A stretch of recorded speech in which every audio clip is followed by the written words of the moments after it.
പീതാംബരം കരവിരാജിതശങ്കരക്രകൗമോദഗീതരതിജങ്കരുണാസമുദ്രം രാധാസഹായമതിസുന്ദരമന്ദഹാസം വാതാലയേശമനിശം ഹൃദിഭാവയാമി. നമസ്കാരം. സനാതന ധർമ്മസംഹിതകളിലെ വിജ്ഞാനശകലങ്ങൾ പങ്കുവയ്ക്കാനായുള്ള നാദശ്രീ ചാനലിലേക്ക് എല്ലാവർക്കും സ്വാഗതം. പ്രിയരെ, ചാനൽ സബ്സ്ക്രൈബ് ചെയ്യാനും ലൈക്ക് ചെയ്യാനും ഓർമ്മപ്പെടുത്തിക്കൊള്ളുന്നു. ശ്രീമദ് ഭാഗവതത്തിൽ ഭഗവാന്റെ മനോമോഹനമായ ലീലകളെക്കുറിച്ചാണ് നമ്മൾ പറഞ്ഞ് ആരംഭിച്ചത്. മുട്ടുകുത്തുക, ഗോകുലത്തിൽ മുഴുവനെ എത്തിച്ചേരുക, ചന്ദ്രനെ താഴത്തേക്ക് വരുത്തുക, കയ്യിൽ വരുത്തുക, ഈ മാതിരി അത്ഭുതങ്ങൾ. ചന്ദ്രനെ വിളിച്ചു, യശോദ വിളിച്ചാണ്ടോ വരുന്നു. അപ്പോൾ ഭഗവാന്റെ കയ്യിൽ ചന്ദ്രനെ കണ്ടു യശോദ ഒരിക്കൽ എന്നാണ്. അത്ഭുതപ്പെട്ടിട്ട് ആകെ പരവശയായി, താൻ എന്താണ് ഈ കാണുന്നത്? കുട്ടി തന്നോട് ചന്ദ്രനെ താഴത്തേക്ക് കൊണ്ടുവരാൻ പറഞ്ഞു. അയ്യോ, അതെങ്ങനെ ഉണ്ണി, ചന്ദ്രനെ താഴത്തേക്ക് വരുത്താൻ പറ്റുമോ എന്ന് വിചാരിച്ച് എന്തോ കുട്ടി വിഡ്ഢിത്തം പറഞ്ഞു എന്ന് വിചാരിച്ചിരിക്കുമ്പോൾ, എന്നാൽ ഞാൻ കൂട്ടിയാൽ പറ്റും, കാണിച്ചു തരണോ അമ്മയ്ക്ക്? കയ്യിൽ നോക്കുമ്പോൾ ഉണ്ട് ചന്ദ്രൻ. യശോദ അന്തം വിട്ടു ഒരു നിമിഷം. അങ്ങനെ അവിടെ നിന്നാൽ കഥ മുന്നോട്ട് പോവോ? ഇത് ഭഗവാനാണെന്ന് അറിഞ്ഞാൽ പിന്നെ കഥയ്ക്ക് വല്ല രസമുണ്ട്. പെട്ടെന്ന് മായയിലാട് മുക്കി ഈ ചന്ദ്രൻ ആകാശത്തേക്ക് തന്നെ ഇടാക്കി. യശോദ വിചാരിച്ച് തോന്നിയതാവുമല്ലേ, എല്ലാവരുടെ കയ്യിലെങ്ങനെയാണ് ചന്ദ്രൻ വരിക? അപ്പോൾ അവിടെ നിന്ന് അങ്ങോട്ട് കുട്ടിയായിട്ട് തന്നെ കണ്ടു ബാക്കി കാര്യങ്ങൾ. ഇങ്ങനെയുള്ള അത്ഭുതങ്ങളൊക്കെ ഭഗവാൻ ചെയ്തു എന്ന് പറയുകയാണ്. അപ്പോൾ അപ്പം തന്നെ അത് മാറ്റും. കാരണം അങ്ങനെ തന്നെ നിന്നാൽ പിന്നെ ആശ്രമത്തിലേക്കോ ഹിമാലയത്തിലേക്കോ പോവുക വേണ്ടു യശോദയ്ക്ക്. അവിടെ നിന്ന് അങ്ങോട്ട് പിന്നെ വല്ലതും ഉണ്ടാവുമോ? അങ്ങനെ കുട്ടി ഇങ്ങനെ ക്രമേണ വലുതാവാൻ തുടങ്ങി. മുട്ടുകുത്തലൊക്കെ പോയിട്ട് നടക്കാൻ തുടങ്ങി. അടുത്ത വീട്ടിലേക്ക് എത്തി, അല്ല തൻ്റെ വീട്ടിൽ തന്നെ എല്ലാ സ്ഥലത്തും എത്തി. എത്താൻ പറ്റാത്തൊരു സ്ഥലവും ഇല്ല എന്നുള്ള നിലയെത്തി. അപ്പം എന്തായി? സിംഗ്യഗ്നിതം ചതിജലത്തിജ കണ്ടകേഭ്യക്രീഡ പരാവതി ചലോ സ്വസുതോ നിഷേധ്യം. കാള, പശു കണ്ട അവിടെ ഗോകുലല്ലേ, അതിൻ്റെ അടുത്തേക്കൊക്കെ ഉണ്ട് പോകും. കുട്ടികൾക്കുണ്ടോ പേടിയിടയ്ക്ക് ഈ പാമ്പിനെയൊക്കെ എടുത്ത് കുട്ടികൾ വലിച്ചെറിയുന്ന കാണാം. അവർക്കിപ്പോൾ ഇത് അപകടമാണെന്നുള്ള ചിന്തയുണ്ടാവില്ല. കൊമ്പോണ്ട് കുത്തും എന്നൊന്നും അറിയാണ്ട് ഭഗവാൻ ചിലപ്പോൾ ഒരു കൊമ്പത്ത് തൂങ്ങുമ്പോൾ ഏട്ടൻ മറ്റേ കൊമ്പത്ത് ബാലൻസ് ചെയ്ത് തൂങ്ങും. കാള കൊമ്പിട്ട് കുലുക്കുമ്പോൾ അയ്യോ കുട്ടികളോ എന്നും പറഞ്ഞ് ഓടി യശോദി രോഹിണീൻ്റെ വരും. എന്താ ഈ കാണിക്കണത്? അല്ലേ, ഒന്നങ്ങോട്ട് വല്ലാതെ അങ്ങോട്ട് പുറത്തേക്ക് ദൂരെ വീശി എറിഞ്ഞാൽ കുട്ടികളുടെ കഥ കഴിയില്ലേ. വേഗം അവരെ എടുത്തിട്ട് പേടി വലുതും ബാധിച്ചോ എന്നൊക്കെ വിചാരിക്കും. ഇവിടെ പറയണ ജഗത്രിതയമംഗളായി 3 ലോകത്തിലേക്കും മംഗളം ചെയ്യണ ഭഗവാനാണ്. പേടിച്ചിട്ടുണ്ടാവുമോ എന്ന് വിചാരിച്ചിട്ട് ഇവർ രക്ഷാകർമ്മം ചെയ്തത് അവരുടെ ഒരു വീട്ടിത്തം. പക്ഷെ ആ സ്നേഹരൂപത്തിലുള്ള പരിചരണങ്ങൾ ഭഗവാൻ ചെറിയൊരു പുഞ്ചിരിയോടുകൂടി സ്വീകരിച്ചു. അത് നിങ്ങളങ്ങനെ ചെയ്തോളിൻ, സ്നേഹം കൊണ്ടല്ലേ. പക്ഷേ ഞാൻ ഈ 3 ലോകത്തെ രക്ഷിക്കുന്ന ആളാണ്, അതുണ്ടോ? ഇവർക്ക് അറിയണു പരീക്ഷിത്തേന്ന് ചോദിച്ചിട്ടാണ് പറഞ്ഞു കൊടുക്കണത്. ഇത് പറയണം, അസിജലത്തിജ കണ്ടകേഭ്യ, കിണറിൻ്റെ അടുത്തേക്ക് പോവുക, മുള്ളുള്ള വൃക്ഷങ്ങളുടെ അടുത്തേക്ക് പോവുക. ക്രീഡാ പരാവതിച്ചലോ സ്വസുധോ നിഷേധം. ആ കുട്ടികളെ അത് അപകടത്തിൽ പോയിട്ട് ചാടാതെ നോക്കാൻ നന്നേ ബുദ്ധിമുട്ടി എന്ന് വേണം. ഗൃഹ്യാണി കർത്തുമഭി എത്ര തജ്ജനന്യ. അവരുടെ അമ്മമാർ ഗൃഹജോലികൾ ചെയ്ത് തീർക്കാൻ ബുദ്ധിമുട്ടി. 2 തരത്തിലും ആവാം. ഇവരുടെ വികൃതി കൊണ്ട് മടുത്തിട്ട് അങ്ങനൊരു ഭാഗം. ആ കൊണ്ട് മടുക്കല്ല, വികൃതി കണ്ടിട്ട് മതി വരാതിരിക്കുക. അപ്പോൾ ധാരാളം പണികൾ തടസ്സപ്പെടും. ഓരോരോ പണി അവിടെ ഇട്ടിട്ടാണ് കുട്ടികളുടെ പിന്നാലെ പോകുക. അലച്ചാൽ കിണറിലേക്കാ ചാടുക. ഇടയ്ക്ക് അടുപ്പുണ്ടാവും, അതിന് തീക്കൊള്ളി എടുത്തിട്ടാവും കളിക്കുക. ഉടനെ എത്തിയിലേച്ചാൽ താമസിക്കാൻ പറ്റുമോ? തീക്കൊള്ളി കൊണ്ടാ കളി. വേഗം അവിടേക്ക് എത്തുമ്പോൾ ഇവിടെ എന്ത് പണിയാണ് ചെയ്യണമെന്ന് വെച്ചാൽ അവിടെ ഇട്ടിട്ടാൽ പോകുക, അത് മുഴുവനാവില്ല. അപ്പം അങ്ങനെ ഗൃഹജോലികൾ തടസ്സപ്പെട്ടു. കുട്ടികളുടെ വികൃതി കാരണം അതിൽ നിന്ന് നിവർത്തിക്കാനുള്ള ശ്രമത്തിൽ ജോലികൾ തടസ്സപ്പെട്ടിട്ടും ഗൃഹ്യാണി കർത്തുമഭി, ഗൃഹജോലികൾ നടന്നില്ല. ഇനി വേറൊരു തരത്തിൽ ഗൃഹജോലികൾ നടന്നില്ല. അതെങ്ങനെയാണ്? അത് അപകടത്തിൽ ചെന്ന് ചാടി രക്ഷിച്ചേക്കാത്തതുകൊണ്ടല്ല, മറിച്ച് കൗതുകം കൊണ്ട് നോക്കി നേരം പോവുക. അങ്ങനെയുണ്ടാവും അല്ലേ? കുട്ടികൾ കൗതുകത്തോടു കൂടി ഓരോ കളികളൊക്കെ കളിക്കുമ്പോൾ അങ്ങനെ കണ്ടിരിക്കാൻ നമുക്ക് തോന്നും. മിണ്ടാതെ കണ്ടിരിക്കാൻ നല്ല രസമാണ്. കാണിക്കണ നോക്കൂ. അങ്ങനെ നേരം അയ്യോ നേരം എത്രയായി, അടുക്കളയിലത്തെ പണിയൊക്കെ അവിടെ കിടക്കുകയാണ് അല്ലേ? ഇങ്ങനെ പറയാറുണ്ട്. അയ്യോ പണിയൊക്കെ അവിടെ കിടക്കുക, ഒന്നും ആയിട്ടില്ല അല്ലേ? ഭക്ഷണം വെച്ചിട്ടില്ല, കുറാൻ വെച്ചിട്ടില്ല, കൂട്ടാൻ വെച്ചിട്ടില്ല, വസ്ത്രങ്ങളെല്ലാം, ഇതൊക്കെ ഒരു പണി ഉണ്ടാവും. കുട്ടികളുടെ കളിയും കണ്ടിരുന്നാലേ നേരം പോണത് അറിയില്ല. അങ്ങനെയും ഗൃഹ്യാണി കർത്തുമപി എത്ര ച തജ്ജനന്യ. കളികൾ കണ്ടിട്ടുള്ളതായ ആ ഒരു ആകർഷണത്തിലും അപകടങ്ങളിൽ ചെന്ന് ചാടുന്നതിൽ നിന്ന് തടുത്തിട്ടും സ്വസുതവും നിഷേധത്തും ആ കുട്ടികളെ അത് നിഷേധിക്കുക. അപകടത്തിൽ നിന്നോ തീ കൊണ്ടോ കളിക്കുകയോ കിണറിൽ ചാടുകയോ ചെയ്ത് നിഷേധിക്കുക എന്ന് പറഞ്ഞാൽ അതിന് തടുക്കുക. ശേഖാത ആപതുരലം മനസ്സോനവസ്ഥ, ഗൃഹജോലികൾ തടസ്സപ്പെട്ടു എന്നാണ്. ഇങ്ങനെ ഓരോന്നൊക്കെ ചെയ്യണമായിട്ട് സമയത്ത് കുറേശ്ശെ ഭഗവാൻ അടുത്ത വീട്ടിലേക്കൊക്കെ ഇങ്ങനെ പോകാൻ തുടങ്ങി. കുറച്ചിങ്ങനെ വലുതായി നടന്ന് അടുത്ത വീട്ടിലേക്കൊക്കെ പോകുമ്പോൾ അവർക്കാണെന്ന് വെച്ചാൽ കൃഷ്ണനെ കാണാതെ ഇരിക്കാൻ വയ്യ എന്നുള്ള ഒരു അവസ്ഥയാണ്. അപ്പോൾ അവരെന്ത് ചെയ്യും? കൃഷ്ണ ഈ നൃത്തം ചെയ്യാൻ വയ്ക്കുമോ, കൃഷ്ണനെ പാട്ട് പാടാൻ വയ്ക്കുമോ? ഓരോ പാട്ടൊക്കെ അങ്ങനെ പാടും, വല്ല അർത്ഥം ഉണ്ടാവും അവരുടെ വാക്കുകൾക്ക് ഇല്ലേ? കുട്ടികൾ പറയുമ്പോൾ അവരുടെ പാട്ടൊക്കെ ചില എന്ത് വാക്കാന്ന് ചോദിച്ചാൽ എന്ത് ഭാഷയെ നമുക്കും അറിയില്ല, അങ്ങനത്തെ പാട്ടൊക്കെ പാടുക ഇല്ലേ? രാഗവും താളമൊന്നും ഉണ്ടാവില്ല. അപ്പം അങ്ങനെ ചില പാട്ടൊക്കെ പാടി എന്നാൽ ഓരോ നൃത്തം കൂടി ആയിക്കോട്ടെ, കൃഷ്ണ ഡാൻസ് ചെയ്യുമോ? പുരുഷ നൃത്തം നവനീത മൂല്യം കൃഷ്ണേരിതഭ്യർത്ഥനമൂജിഷീണാം.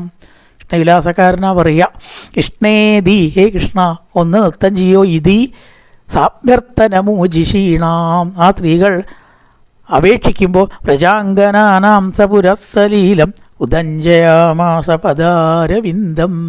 ചെന്താമരപ്പൂ പോലെയുള്ള കാലുകൾ അങ്ങനെ ഉയർത്തി മനോഹരമായിട്ട് ഇങ്ങനെ നൃത്തം ചെയ്യും എന്നാണ്.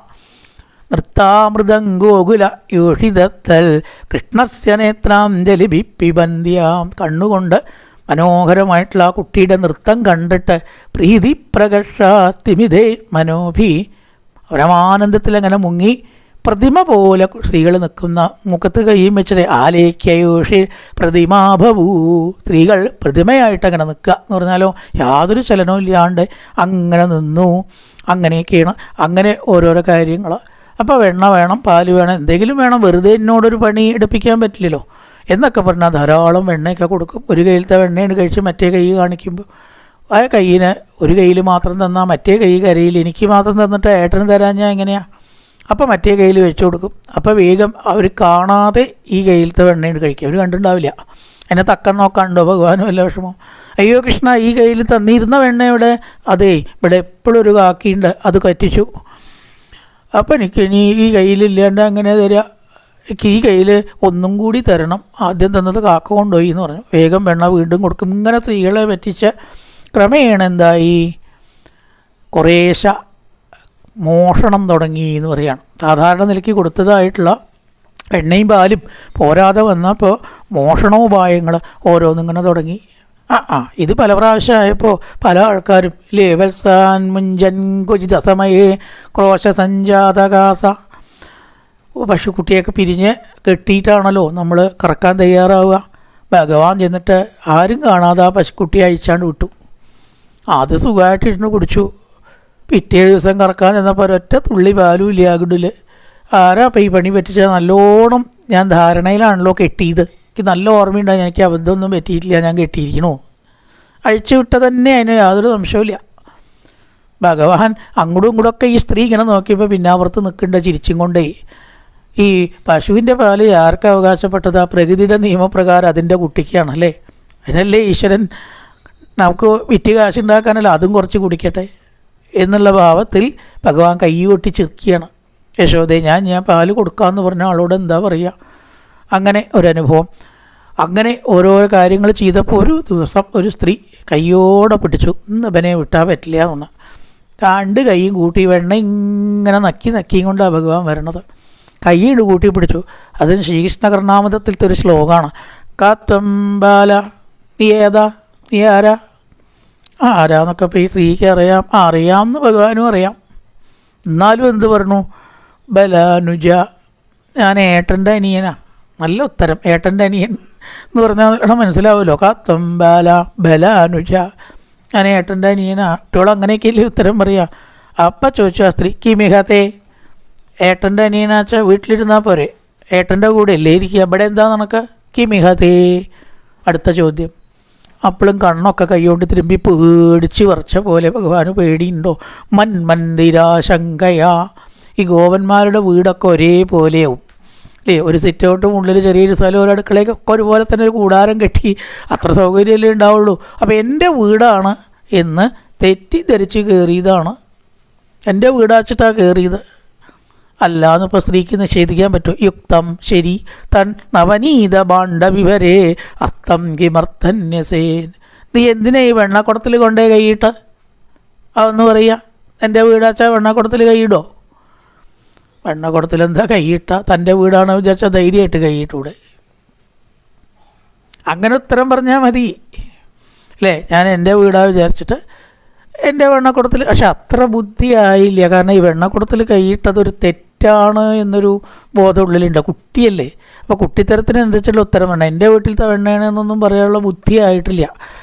അപ്പം എന്ത് വെച്ചു? മാതക്കഞ്ചന വത്സകം മൃഗൈതും മാഗാവിഷാദം ക്ഷണാൻ. വീട്ടിൽ ഒരു പശുക്കുട്ടിയെ കാണാണ്ടേ അമ്മ അതിനെ ഇങ്ങനെ തിരയുമ്പോഴോ ഞാനും തിരയാൻ കൂടിയില്ലേ. ഇവിടെ എത്തിയതാണ് തിരഞ്ഞിട്ട്. അപ്പം എൻ്റെ വീടാണെന്നുള്ളത് പോയിണ്ടോ? ആ പറഞ്ഞ നുണ മറന്നു. അത് ശരിയുണ്ടോ? ഇവിടെ ശരിക്കും പറയാച്ചാൽ തിരഞ്ഞ് ഇവിടെ എത്തിയപ്പോഴോ ഈ വെള്ളപാത്രത്തിൽ ഒരു വെള്ള ഉണ്ട കണ്ടു. അത് പശുവിൻ്റെ പാളയുടെ പൂഞ്ഞയാണ് എന്ന് വിചാരിച്ചു. കാളക്കുട്ടിയെ തിരയണം. കാളക്കുട്ടൻ്റെ പൂഞ്ഞയാണ് എന്ന് ഞാൻ വിചാരിച്ച് അതിനെ പിടിക്കാൻ കൈയിട്ടതാണ്. കുടത്തിൻ്റെ ഉള്ളിലല്ലേ പിന്നെ കാളക്കുട്ടി ഉണ്ടാവുക. ഇതും കിട് കേട്ടു. ഇത്തേവം വരവല്ലഭീ പ്രതിഭജ കൃഷ്ണസ്യ പുഷ്ണാതുന. അങ്ങനെയുള്ള കൃഷ്ണൻ്റെ വാക്ക് നമ്മളെ രക്ഷിക്കട്ടെ. ആ സ്ത്രീക്ക് ദേഷ്യമൊക്കെ എവിടേക്കേ പോയി നിശ്ചയില്ല. ഈ വക നുണ കേട്ടപ്പോഴേ, കുട്ടികളുടെ നുണ കേട്ടാൽ ചിരിയും വരും ചിലപ്പോൾ അല്ലേ? അതിൻ്റെ ഉള്ളിലാണ് കാളക്കുട്ടനെന്ന് വിചാരിച്ചിട്ട് ഞാൻ കൈയിട്ടതാണെന്ന് കേട്ടപ്പോൾ ചിരിച്ചു. സ്ത്രീ ചിരിച്ചിട്ട് പറഞ്ഞു, അപ്പോൾ കൃഷ്ണ വെണ്ണയൊന്നും എടുത്തില്ലേ? ചീത്ത പറയാൻ പുറപ്പെട്ട സ്ത്രീകളുടെ വെണ്ണ ഉണ്ടോ ഭഗവാൻ ആവശ്യം? എനിക്കെന്തിനാ വെണ്ണ? എൻ്റെ അമ്മ ധാരാളം അവിടെ കരുതിയിട്ടുണ്ടാവും, ഞാൻ പോവുക. അപ്പോൾ ഈ സ്ത്രീക്ക് സങ്കടമായി. അയ്യോ കൃഷ്ണ, ലേശെങ്കിലും വെണ്ണ എൻ്റേത് സ്വീകരിച്ചിട്ടേ കൃഷ്ണൻ പോകാൻ പാടൂ. അല്ലെങ്കിൽ ഞാൻ എന്തിനാ അതൊക്കെ ഉണ്ടാക്കി ഇവിടെ വയ്ക്കണം? ഇതൊക്കെ ഉണ്ടാക്കി ഞങ്ങൾ തിന്നിട്ട് വല്ല കാര്യമുണ്ടോ?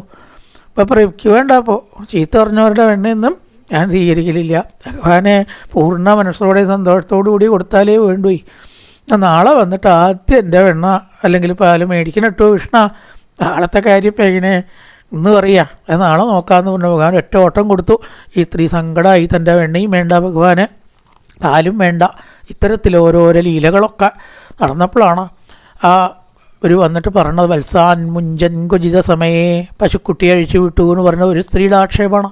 വേറൊരുത്തി പറഞ്ഞു, അത്യന്ത കഷ്ടം വ്രജനായികേ നിൻ പുത്രൻ്റെ ദുശീലമകോ മുഴുത്തു സത്യം പൊറുപ്പാനെഴുതല്ല ഞങ്ങൾ കുൾത്താപമേ തൊന്നു ദിനങ്ങൾ തോറും തായാട്ടു കാട്ടുന്ന ശിശുക്കളെ താൻ താടിച്ചു ശിക്ഷിച്ചു വളർത്ത വേണം എന്ന് പറഞ്ഞു. നീ എന്നിയെ ശീലമടക്കി വെപ്പാനീ ആളുകൾക്കിന്നൊരു സത്യമാമോ?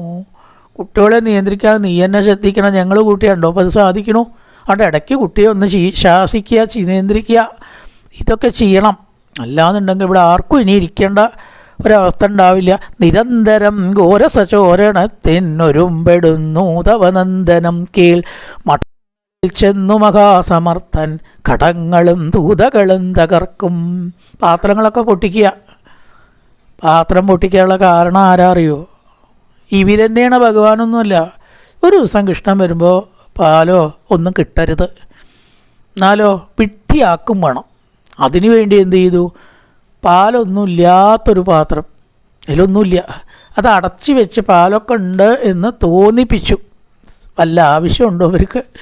ഭഗവാനെയാണ് കബളിപ്പിക്കണത്. ഈ ലോകത്തിലത്തെ കാര്യങ്ങളൊക്കെ അറിയണ ഭഗവാനെ കബളിപ്പിക്കാൻ ഉള്ളിൽ എന്തെങ്കിലുമൊക്കെ കാര്യമായിട്ടുള്ള പോലെ അടച്ച് മുകളിലൊരു വെയിറ്റൊക്കെ വെച്ച് പൂച്ച തട്ടാതിരിക്കാൻ കേമായിട്ട് ഭഗവാൻ അങ്ങോട്ട് ചെന്നു.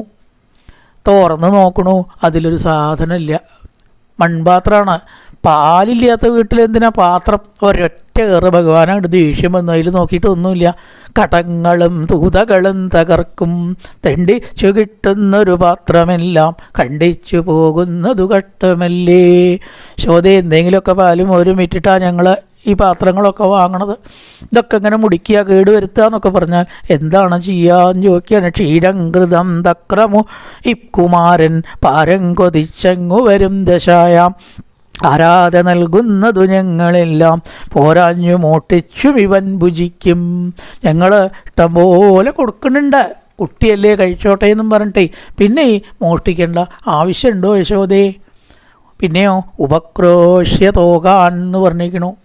ഒരു സ്ത്രീ പറഞ്ഞു, എനിക്ക് ചെറിയൊരു ആക്ഷേപം പറയാണ്ട്. എന്താ അത്? ഞാൻ കാര്യമായിട്ട് കൃഷ്ണൻ വരുമ്പോൾ ഒന്നും കിട്ടരുതെന്ന് വിചാരിച്ചു. അവിടെ ഈ പ്രശ്നമേ കിട്ടണമെന്ന് വിചാരിച്ചാൽ മതിയായിരുന്നു, എന്നാൽ കുഴപ്പമില്ലല്ലോ. കിട്ടരുത് എന്ന് വിചാരിച്ചിട്ട് എന്ത് ചെയ്തു, ഒരു മഞ്ചപ്പെട്ടിയുടെ ഉള്ളിൽ പാല്, തൈര്, മോര്, വെണ്ണ ഇതെല്ലാം ഭദ്രാക്കിയിട്ട് അടച്ചു വെച്ചിട്ട് അതിൻ്റെ മുകളിൽ ഇരുന്നു. താൻ അറിയാണ്ട് കൃഷ്ണൻ ഇപ്പം അതിൻ്റെ ഉള്ളിൽ എടുക്കാൻ പറ്റുമോ? അതിൻ്റെ മുകളിലല്ലേ ഇരിക്കണം. ഇതിങ്ങനെ വിചാരിച്ചു ഭഗവാൻ കള്ള പുഞ്ചിരിയോട് കൂടിയിട്ട് വന്നു. നിങ്ങളെ എണീപ്പിക്കാൻ ഉള്ള വഴിയൊക്കെ എൻ്റെ കയ്യിലുണ്ട്. വേഗം പോയിട്ട് തൊട്ടിൽ ഉറങ്ങണ ആ കുട്ടിയുണ്ട്, അതിൻ്റെ സൂത്രസ്ഥാനത്ത് 2 തിരിയാണ്ട് തിരിച്ചു കൈകൊണ്ട് പിച്ചി പേന്ന് പറഞ്ഞിട്ടാണ് കരഞ്ഞപ്പോഴോ അയ്യോ എൻ്റെ ഉണ്ണീന്നും പറഞ്ഞിട്ട് ഓടിപ്പോയി. മടങ്ങി വരുമ്പോഴേക്കോ പഞ്ചയിലത്തെ പെണ്ണാ പാല് എന്തൊക്കെ വെച്ചൊക്കെ ഭഗവാൻ എത്തേണ്ടോടത്ത് എത്തിച്ചിരിക്കണു. ഒരു പാത്രം ചെരിഞ്ഞ് കിടക്കണു, ഒരു പാത്രം കവുണ് കിടക്കണു, ഒരു പാത്രം ശീർഷാസനത്തിൽ കിടക്കണു. യശോദേ, ആ കുട്ടിയെ ഉണർത്തേണ്ട ആവശ്യം എന്താണ് നിൻ്റെ ഉണ്ണിക്കുള്ളത്? അതാണ് ഒരു സ്ത്രീക്ക് പറയാനുള്ള ആരോപണം. വേറൊരു സ്ത്രീ പറഞ്ഞു, യശോദേ, ഞാൻ ഇന്നിപ്പോൾ ശരിക്കും പറയാച്ചാൽ എൻ്റെ കുട്ടിയെ കയ്യോടെ പിടിക്കാൻ വേണ്ടി പൂട്ടിയിരിക്കണു. ഇവൻ എപ്പോഴും ഈ മച്ചിൻ്റെ ഉള്ളിലേക്ക് കയറുമെന്ന് എനിക്കറിയാം. ഞാനിങ്ങനെ നോക്കി നിന്ന് അകത്ത് കിടന്നപ്പോൾ പുറത്തേക്ക് ഒരൊറ്റ പൂട്ടത്. താക്കോൽ എൻ്റെ കയ്യിലുണ്ട് കേട്ടോ, ഇവിടെ കൊടുക്കുന്നുണ്ട് പറഞ്ഞു. ഭഗവാൻ യശോദയുടെ അടുത്തുണ്ട്, എല്ലാം മറഞ്ഞിരിക്കണു. ഈ സ്ത്രീ കാണരുത്, ഒന്ന് കളിയാക്കാമെന്ന് വിചാരിച്ച് യശോദയുടെ വസ്ത്രത്തിൻ്റെ ഉള്ളിൽ ഒളിച്ചിട്ട് കാണാത്ത വിധത്തിൽ നിന്നിരിക്കുക. കൃഷ്ണനെ പൂട്ടിയെന്നാ അപ്പോൾ വിചാരം. നമ്മുടെയൊക്കെ വിചാരം അങ്ങനെ തന്നെയാണല്ലേ, ഭഗവാൻ നമ്മുടെ കയ്യിലാണെന്നാ വിചാരം, അല്ലെങ്കിൽ നമ്മുടെയാണെന്നാ വിചാരം. നമ്മുടെ മാത്രമായിട്ട് ഭഗവാൻ നിൽക്കാൻ പറ്റുമോ? എന്തൊക്കെ കാര്യങ്ങളുണ്ട്. ഓരോരുത്തരുടെയും വിചാരം എൻ്റെയാണ് കൃഷ്ണൻ, എൻ്റെയാണ് കൃഷ്ണൻ. അപ്പോൾ ഈ സ്ത്രീ അത്ഭുതപ്പെട്ടു, ഭഗവാൻ അവിടെ ഉണ്ട്, പിന്നെന്താ നിങ്ങൾ ഈ പറയണത് കൃഷ്ണനെ പൂട്ടി വരിക എന്ന് പറഞ്ഞാൽ? അതേന്ന് യശോദയെ താക്കോൽ ഇത് അങ്ങോട്ട് വരും, ഞാൻ കാണിച്ചു തരാം, എൻ്റെ വീട്ടിലേക്ക് ഒന്ന് വരും, ഇപ്പം കാണിച്ചു തരാം. വരൂ എന്ന് പറഞ്ഞപ്പോൾ 2 അടി മുമ്പിലേക്ക് വെച്ചപ്പോൾ ഉണ്ട് അതാ ഭഗവാൻ. ഈ സ്ത്രീ അന്തം വിട്ടു. താൻ അവിടെ പൂട്ടിയതിപ്പോൾ ഏതൊരാളെയാ? അവിടെ പോയി നോക്കുമ്പോൾ തൻ്റെ ഉണ്ണി എത്രയാണ് പൂട്ടിയിട്ടിരിക്കണം. ഭഗവാനെ ഉണ്ടോ പൂട്ടാൻ പറ്റണു? അകവും പുറവും ഇല്ല, ഞാൻ അന്തർബഹിർന്ന് ഇല്ലേ, അകത്തും പുറവും ഇല്ലാത്തതായിട്ടുള്ള ഭഗവാനെ കെട്ടിയിടാനോ അടച്ചിടാനോ ആർക്കെങ്കിലും പറ്റുമോ? ഇങ്ങനെ ചിലരുടെ ആക്ഷേപം ഇല്ലേ, പാത്രം പൊട്ടിച്ചു എന്നൊരാളുടെ ആക്ഷേപം, പശുവിനെ അയച്ചു വിട്ടു എന്നൊരു ആക്ഷേപം, കുട്ടികൾ ഉറങ്ങണ സമയത്ത് ഉണർത്തി എന്ന ചിലരുടെ ആക്ഷേപം, ഇങ്ങനെ ഒരുപാട് ആക്ഷേപങ്ങളൊക്കെ അങ്ങനെ പറഞ്ഞു. ഈ പാത്രം പൊട്ടിയവർക്കൊക്കെ നല്ല നല്ല പാത്രങ്ങൾ യശോദ കൊടുക്കുകയും ചെയ്തു അല്ലേ. ഓട്ടോ നല്ല മൺപാത്രങ്ങളാണ് കൊടുത്തച്ചൊക്കെ പൊൻപാത്രവും അങ്ങനത്തെ കൊടുത്തു. വെള്ളിപ്പാത്രം നശിപ്പിച്ചവർക്കൊക്കെ പൊൻപാത്രം കൊടുത്തു. ഭഗവാൻ ഇവിടുന്ന് നോക്കി, എന്നെ കുറ്റവും പറയുക, നമ്മുടെ നിന്ന് കിട്ടിയതൊക്കെ മേടിക്കുകയും ചെയ്യുക അല്ലേ, കാണിച്ചു തരാം, ഞാൻ ഇനിയും വരുന്നുണ്ട് എന്ന് ഭഗവാൻ ഇവിടുന്ന് അങ്ങനെ ചിന്തിച്ചു എന്ന് പറയണം. അവരുടെ ഒരുപാട് പറഞ്ഞു ആക്ഷേപം. മഠങ്ങളിൽ ചെന്നു മഹാസമർത്ഥൻ കടങ്ങളും കൂതകളും തകർക്കും, അടക്കമില്ലാതവനങ്ങുമിങ്ങും നടക്കുമെന്നല്ല മുടിക്കുമെല്ലാം. ഒക്കെ കേടുവരുത്തി വീട് മുഴുവനെ കൃഷ്ണനെ എത്തിച്ചേരാൻ പറ്റാത്തതായിട്ടുള്ള ഒരു സ്ഥലവും ഇല്ല. എവിടെ വേണമെങ്കിലും എങ്ങനെ വേണമെങ്കിലും പോവുക. ഇങ്ങനെ ചെയ്തിട്ട് ഇതാ വല്ലാത്തൊരു അവസ്ഥയിലായിട്ടുണ്ട്. ഇടയ്ക്ക് കുട്ടികളെ ശിക്ഷിച്ചിട്ടില്ല എന്നുണ്ടെങ്കിൽ നീയും മാത്രം മതി ഇവിടെ, ഞങ്ങളെവിടെ ക്ഷമിക്കയോ, മറ്റൊരു ദിക്ക് നോക്കി ഗമിക്കയോ വേണ്ടതു ഞങ്ങളെല്ലാം. ഇതൊക്കെ ഇപ്പോൾ ക്ഷമിക്കുകയാണോ വേണ്ടത്, അതോ വേറെ എവിടേക്കെങ്കിലും പോവുകയാണോ വേണ്ടത് എന്നുള്ള സംശയം വരേക്കും ഇവിടെ എത്തിയിരിക്കണമെന്ന് പറയുകയാണ്. അപ്പോൾ യശോദ ഭഗവാനോട് പ്രാർത്ഥിച്ചു, സാക്ഷാൽ ഈശ്വരനോട് പ്രാർത്ഥിച്ചു. പുത്രം കുലസ്യ ഭുവനസ്യ ച രക്ഷിതാരം അഭ്യർത്ഥിതോപി ഭഗവാൻ അരവിന്ദനാഭ താമേതോ വിധിവശാത് ഭുവനേകചോര ഇത്യാഹ കോപം അഭിനീയ സുതം യശോദ. ഈ ലോകത്തിലേക്ക് എല്ലാവരുടെയും രക്ഷയ്ക്കായിട്ട് മാതൃകാപരമായിട്ടൊരു ഉണ്ണിയെ കിട്ടണം എന്ന് ഞാൻ ഈശ്വരനോട് പ്രാർത്ഥിച്ചു. എനിക്ക് തന്നതോ 1-ാം നമ്പർ കള്ളൻ, നല്ലൊരു കള്ളനെ അല്ലേ ഭഗവാൻ എനിക്ക് തന്നത്. ഇങ്ങനെ കൃഷ്ണനോട് കോപം അഭിനയിച്ചു. ഇവരെയൊക്കെ തൃപ്തിപ്പെടുത്താൻ വേണ്ടിയിട്ട് കോപം അഭിനീയ. ശരിക്കുണ്ടോ ഭഗവാനോട് ദേഷ്യപ്പെടാൻ ആർക്കെങ്കിലും പറ്റണു?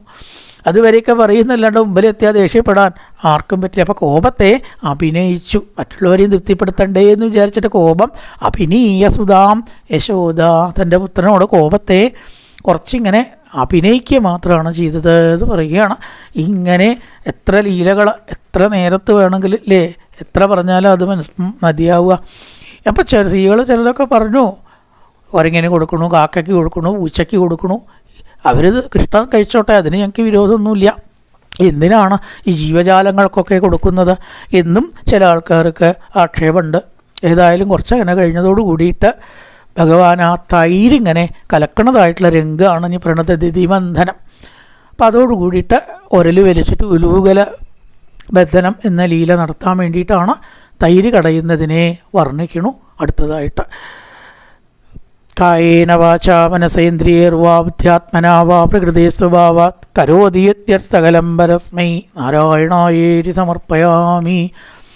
ഓം പൂർണ്ണമദ പൂർണ്ണമിദം പൂർണ്ണാൽ പൂർണ്ണമുദച്യതേ പൂർണ്ണസ്യ പൂർണ്ണമാദായ പൂർണ്ണമേവാവശിഷ്യതേ. ഓം ശാന്തി ശാന്തി ശാന്തി.